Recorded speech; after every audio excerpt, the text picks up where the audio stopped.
Hello aspirants, welcome to Sangeetha TNPSC. Previous வீடியோவில் தேவிரா புக்கில் இருந்து நாமக்கல் கவிஞரை பற்றி நாம் சிலபஸ் டாப்பிக்கில் கவர் ஆகிறது டீட்டெயில்ஸாக பார்த்தோம். இந்த வீடியோவில் நாம் கண்ணதாசனை பற்றி ஃபுல் டீட்டெயில்ஸ் பார்க்கலாம். இந்த சோர்ஸ் பார்த்திங்கன்னா தேவிரா புக்லேருந்து நான் எடுத்திருக்கேன். ஸ்கூல் புக்ஸில் படித்து முடிச்சுட்டு எக்ஸ்ட்ராவாக நீங்கள் தேவிரா புக்கை ரெஃபர் பண்ணிக்கோங்க. ஸோ இந்த வீடியோ உங்களுக்கு ரொம்ப யூஸ்ஃபுல்லாக இருக்கும். இப்போ ப்ரீவியஸ் இயர் கொஷினில் நீங்கள் எடுத்து பார்த்தீங்கன்னா 1 or 2 கொஷின்ஸ் தேவிரா புக்லேருந்து எடுத்துருக்கிறாங்க. ஸ்கூல் புக்கில் அந்த கண்டென்ட் இருக்காது, இல்லாத கண்டென்ட் நம்ம இதுலேருந்து எடுத்துருக்கிறாங்க. ஸோ இம்பார்ட்டண்ட்டான புக்கு வாங்க பார்க்கலாம். கண்ணதாசன் பார்க்கலாம். பெற்றோர் சாத்தப்பன் விசாலாட்சி, இயற்பெயர் முத்தையா, ஊர் சிறுகூடர்பட்டி, சிவகங்கை மாவட்டம். இவருடைய வாழ்நாள் 24/6/1927 முதல் 17/10/1981 வரை 54 வருடங்கள் வாழ்ந்திருக்காரு. சேலம் மாவட்டம் சலகண்டபுரம், அதாவது சலங்கைன்னு சொல்லுவாங்க, பா. கண்ணன் என்ற நாடக ஆசிரியரின் தாசன். இவருடைய ஆசிரியர் கண்ணன். ஸோ அதனால் இவரோட இயற்பெயர் முத்தையாவாக இருந்தாலும் அவரோட ஆசிரியர் பேரை சேர்த்து கண்ணதாசன் அப்படின்னு சொல்லிட்டு வச்சுக்கிட்டாங்க. இப்போ பாரதிதாசனோட முன்னோடி பாரதியார். ஸோ அவரை பாரதியோட பேரை சேர்த்து தாசன் சேர்த்து வச்சுக்கிட்ட மாதிரி இவர் கண்ணதாசன் வச்சுக்கிட்டாங்க. புனைப்பெயர்கள் பார்த்திங்கன்னா காரைமுத்து புலவர், வணங்காமுடி, கமுகப்பிரியா, துப்பாக்கி, பார்வதிநாதன், ஆரோக்கியசாமி. ரொம்ப ரொம்ப ரொம்ப ரொம்ப இம்பார்ட்டன்ட். புனைப்பெயர்கள் கண்டிப்பாக எக்ஸாமில் கேட்கலாம், நோட் பண்ணிக்கோங்க. நூல்கள் பார்க்கலாம். கவிதைகள் 7 தொகுதிகளாக இருக்குது. திரை இசை பாடல்கள் 5 தொகுதிகளாக இருக்குது. மாங்கனி திருச்சி சிறையில் இருந்தபோது எழுதிய முதல் காவியம்.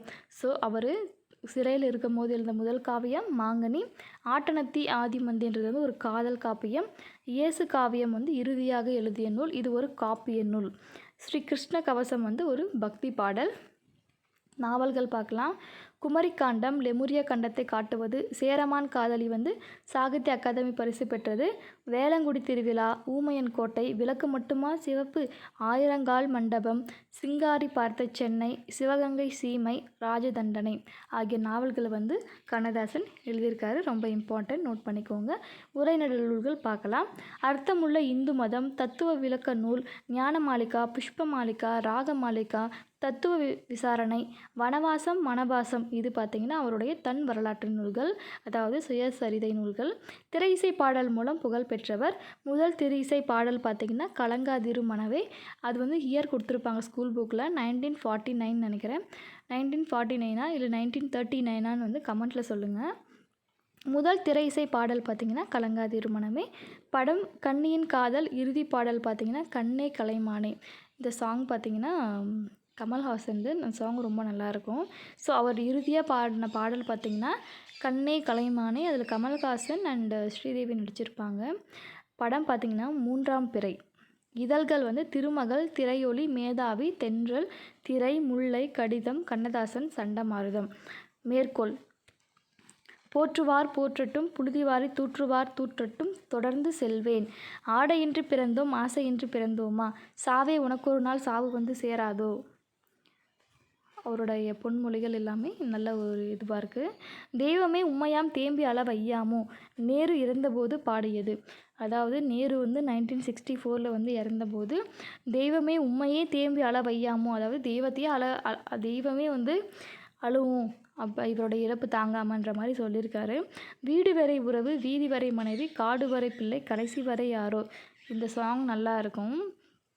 ஸோ இவரோட கோட்ஸ் முக்கால்வாசி திரைப்படத்தில் பாடலாக வச்சுருக்கிறாங்க. புகழ் உரைகள் பார்க்கலாம். தமிழக அரசின் ஆஸ்தான கவிஞராக இருந்தவர், அதாவது அரசவை கவிஞராக இருந்திருக்காரு. பழந்தமிழ் பாடல்களை எளிமையாக்கியவர். காதல் தத்துவம் பாடுவதில் வல்லவர். ஆமாம், இவரோட அந்த மேற்கோள்லாம் பார்த்தீங்க தானே. அதில் இப்போ வீடு வரை உறவு, வீதி வரை மனைவின்ற போது அந்த பாடல் எளிமையாக நமக்கு புரியுது. ஸோ அதான் பழந்தமிழ் பாடல்களை எளிமையாக்கியவர்னு கொடுத்துருக்காங்க. காதல் தத்துவம் பாடுவதில் வல்லவர். ஸோ இது நோட் பண்ணிக்கோங்க. கண்ணதாசன் எதில் பாடுவதில் வல்லவர்? காதல் தத்துவம் பாடுவதில் வல்லவர். ஓகே கைஸ், இந்த வீடியோவில் நம்ம கண்ணதாசனை பற்றி ஃபுல்லாக பார்த்துட்டோம். ஸோ இந்த சோர்ஸ் மிஸ் பண்ணிடாதீங்க. தேவிரா புக்லேருந்து கண்டிப்பாக கொஷின்ஸ் கேட்குறாங்க. அவங்க இங்கேருந்து வேணால் கேட்கலாம். ஸோ படிச்சுக்கோங்க. தேங்க்யூ.